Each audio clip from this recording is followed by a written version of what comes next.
واقعہ 11 ہجری کا ہے، 80 سال کا گیپ ہے درمیان میں، اور اوپر کوئی راوی نہیں ہے. یہ دوسری سند ہے، 80 سال کا گیپ ہے، اور دوسری طرف 50 سال سے زائد کا 60 سال کا گیپ ہے. کس نے روایت کیا اس کا کوئی تذکرہ موجود نہیں ہے. یہ اس روایت کی کل حقیقت ہے. اس واقعہ کو ایک تیسری سند کے ساتھ بھی روایت کیا گیا، جس پر شیعہ حضرات زور دیتے ہیں. میں جو بھی زور دیتے ہیں، ابھی میں پہلے تو اس کتاب کو لے لیا، اب میں ان کی روایت کو، انہی کی سند کو لے رہا ہوں جس پر ان کا انحصار ہے سارا. اس کا راوی محمد بن حمید الرازی ہے. اب وہ تو خالی ابن حمید لکھ دیتے ہیں، یہ بھی چال ہے ان لوگوں کی، تاکہ کسی کو آگے پیچھے کسی کی شناخت نہ ہو کہ کون ہے ابن حمید. حمید نام کے کئی لوگ ہو گزرے، کئی ثقہ بھی ہوئے، غیر ثقہ بھی ہوئے، عادل بھی ہوئے، کاذب بھی ہوئے، فاسق بھی ہوئے، متقی بھی ہوئے. ایک نام کے کئی لوگ ہوتے ہیں، ان کا طریقہ بس ابن حمید لکھ دیتے ہیں. آگے جس کو رد کرنا ہے، چھان بین کرنی ہے، وہ پھر خود تلاش کرتا پھرے اور سمندروں میں غوطہ زنی کرتا پھرے کہ یہ ابن حمید کون ہے. اور یہ بذات خود آداب بحث کا اور آداب تحقیق کا ایک حصہ ہے کہ پھر ابن حمید کے نام دیکھو، جتنے نام نکل آتے ہیں، پھر دیکھو اس نے کس سے روایت کیا، اس کے شیوخ میں وہ نام آتا ہے کہ نہیں، پھر آگے اس نے کس کو روایت کیا ہے تو اس کے تلامذہ میں وہ راوی آیا ہے کہ نہیں جو اس سند میں ہے. اس طرح اوپر نیچے ساروں کا اتفاق نکال کے متعین ہوتا ہے کہ کون ابن حمید. اس طرح چال چلتے ہیں یہ بے شمار جگہوں پر، اکثر جگہوں پر. خیر، ہم نے بھاگنے نہیں دیا، نکال لیا. تو یہ محمد بن حمید الرازی ہے. اس کی پوری تفصیل اسماء و رجال کی کتابوں میں نکالی، اور یہ تہذیب الکمال علامہ مزی کی جلد 25 صفحہ 97 پر محمد بن حمید الرازی کا تذکرہ اس راوی کا جو اس واقعے کا راوی آیا ہے. اور اس کی بحث محمد بن حمید رازی کی صفحہ 102 سے صفحہ 107 تک چلتی ہے. لب لباب آپ کو بتا رہا ہوں کہ علامہ مزی نے محمد بن حمید کو ائمہ فن کے نزدیک کذاب لکھا ہے. یہ اسماء و رجال کا فیصلہ ہے کہ یہ کذاب تھا، اور کذاب کی روایت کو موضوع کہتے ہیں، باطل کہتے ہیں، مردود کہتے ہیں. یہ ایک اور راوی ہے محمد بن حمید، یہ کذاب ہے. اس محمد بن حمید نے آگے جریر بن عبد الحمید سے روایت کیا ہے. جریر بن عبد الحمید نے آگے مغیرہ بن مقسم کا نام لیا ہے. اس نے زیاد بن کلیب التمیمی الحنظلی کا نام لیا ہے. اس طرح چل کے روایت بنائی ہے. تو روایت کر کے تو اصلاً اس پوری روایت اور سند کو گڑھنے والا شخص خود کذاب ہے، پہلا شخص. اب ایک شخص کذاب جو سند چاہے گھر بیٹھ کے بنا دے، ناموں کی ایک فہرست ہے، جوڑ کے سنین پیدائش سنین وفات جوڑ کے ایک سند بنا کے تو روایت بیان کر دے. یہی کام وزاع کیا کرتے تھے. اس پر ائمہ حدیث نے جرح و تعدیل کا فن نکالا. یہی احسان ہے امت پر امام بخاری کا اور امام مسلم کا اور امام ابو داؤد اور امام ترمذی کا اور امام احمد بن حنبل کا، امام عبد الرحمن بن مہدی کا، امام سفیان ثوری کا، امام مالک کا. یہ سارے وہ لوگ تھے، امام عبداللہ بن مبارک کا، یہ وہ لوگ تھے، امام محمد بن سیری کا، کہ جنہوں نے اسماء اور رجال کے فن پر، جرح و تعدیل پر، یحییٰ بن معین کا، امام علی بن المدینی کا، ان لوگوں کے اس دور میں احسانات ہیں. میں چل کے وہ کوٹ کرتا ہوں. وہ بیان کرتے ہیں کہ ایک زمانہ تھا، امام مسلم نے بھی اس کو روایت کیا، امام مسلم نے بھی، اور امام ترمذی نے بھی بیان کیا ہے. فرماتے ہیں کہ ایک زمانہ تھا جب جھوٹ بولنا، فتنہ گری کرنا، جھوٹی روایتیں گھڑنا، جھوٹے واقعات سندوں کے ساتھ منسوب کر کے جڑ دینا، سنا دینا، کتابوں میں لگا دینا، یہ فتنہ نہیں تھا. اور یہ کب تک دور تھا؟ سیدنا عثمان غنی رضی اللہ تعالیٰ عنہ کی شہادت سے پہلے تک یہ دور تھا. یہ صحیح مسلم نے مقدمہ میں لکھا ہے، امام ترمذی نے علل میں بیان کیا ہے، اور جگہ جگہ کل کتب میں یہ چیز موجود ہے. جو جرح و تعدیل کی، اصول حدیث کی کتابیں، جب سیدنا عثمان غنی رضی اللہ تعالیٰ عنہ کی شہادت ہو گئی تو فرمایا شہادت سیدنا عثمان غنی سے پہلے، یعنی سن 35 ہجری سے قبل، اس کو وہ فتنہ کہتے ہیں کہ جو ایک فتنہ بپا ہو گیا امت میں 35 ہجری سے پہلے تک. وہ کہتے ہیں اگر کوئی روایت کرتا تھا حدیث تو ہم سند ہی نہیں پوچھتے تھے،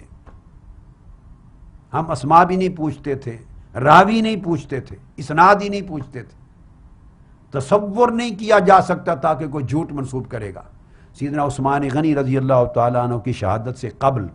اب یہ جملہ ایک خاص بات کا اشارہ دے رہا ہے، اور وہ اشارہ یہ ہے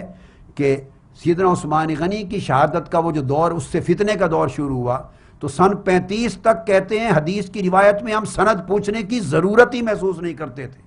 اس سے کیا پتہ چلا؟ اس سے پتہ چلا کہ اس وقت تک کوئی جھوٹی روایتیں صحابہ کرام کے خلاف یا اہل بیت اطہار کے خلاف گھڑنے والا شخص زمین پر تھا ہی نہیں، یہ عقیدہ ہی ایگزسٹ نہیں کرتا تھا سن 35 ہجری سے پہلے، یعنی آقا علیہ السلام کے وصال کے 25 سال بعد تک یہ تصورات، یہ عقائد، یہ فتنے، یہ جھوٹی روایات، یہ واقعات، ان کا وجود نہیں تھا روئے زمین پر۔ ورنہ پہلے بھی اگر یہ چیزیں موجود ہوتی تو صحابہ کرام اور تابعین اس سے اوپر کی روایتوں پر سند پوچھتے۔ کہتے جب سیدنا عثمان غنی شہید ہو گئے اور دھڑے بندیاں ہو گئیں اور دو دھڑے بن گئے، کچھ بنو امیہ کے ساتھی بن گئے، کچھ شیعان علی بن گئے، اور دونوں طرف سے لوگوں نے پھر اپنے اپنے مقاصد کو پورا کرنے کے لیے اپنے اپنے مطالب کو، اپنے اپنے عقائد کو، عقائد تو نہیں، اس وقت تو سیاسی نظریات تھے، مگر سیاسی نظریات کو مذہبی رنگ دیا جا رہا تھا، رفتہ رفتہ سیاسی نظریات کو عقیدہ میں، عقائد میں ڈالا جا رہا تھا۔ تو اس شہادت کے بعد جب فتنوں کا دور آ گیا، دھڑے بندیاں ہو گئیں، قتل و غارت گری ہوئی، آپس میں فوجیں لڑنے لگیں اور وفاداریاں تقسیم ہو گئیں اور ایک دوسرے کے مخالف ہو گئے، ایک دوسرے پر تہمت لگانے لگ گئے، تب جھوٹی روایتیں گڑے جانے کا دور شروع ہوا۔ تو جب یہ عمل شروع ہو گیا تو فرماتے ہیں تب جو شخص کوئی روایت کرتا تو ہم سب سے پہلے اس کی سند پوچھتے تھے کہ یہ روایت کس نے کی ہے۔ اس دن کے بعد سے ائمہ نے پھر کوئی روایت راوی کی پوری تحقیق اور جرح و تعدیل کے بغیر، اس کی ثقافت اور عدالت کی چھان بین کیے بغیر قبول نہیں کی۔ تو امام ترمذی اور امام مسلم بیان کرتے ہیں امام محمد بن سیرین کے حوالے سے، فرماتے ہیں کان فی الزمن الاول لا یسألون عن الاسناد، پہلا زمانہ جو میں نے بیان کر دیا سیدنا عثمان غنی رضی اللہ تعالیٰ عنہ کی شہادت سے قبل تک کا، فرمایا لوگ واقعہ کی، روایت کی، حدیث پر سند پوچھنے کی بھی ضرورت محسوس نہیں کرتے تھے، سب روایت کرنے والے عادل، ثقہ اور صادق، سچے ہوتے تھے، صدوق ہوتے۔ فلما وقعت الفتنہ سألوا عن الاسناد، جب ان کی شہادت ہو گئی، فتنہ واقع ہو گیا اور دھڑے بندیوں کا دور اور افتراق کا دور امت میں شروع ہو گیا، اس کے بعد جب کوئی روایت کرتا تو سب سے پہلے سند پوچھتے۔ اور سند پوچھنے کا مطلب صرف یہ نہیں ہوتا تھا وہ کہہ دے جو نہ میں نے فلاں سے سنا، اس نے فلاں سے سنا اور اس نے فلاں صحابی سے سنا، جس اس پہ اکتفا نہیں ہوتا تھا، پھر تحقیق ہونے لگی اس شخص کی اپنی حیثیت کیا ہے، سچا ہے، صادق ہے، جھوٹا ہے، فاسق و فاجر ہے، متقی ہے، صاحب اتقان ہے، حافظہ اس کا کیسا ہے، عقیدہ کیسا ہے، اپنی زندگی میں قابل اعتماد ہے یا نہیں،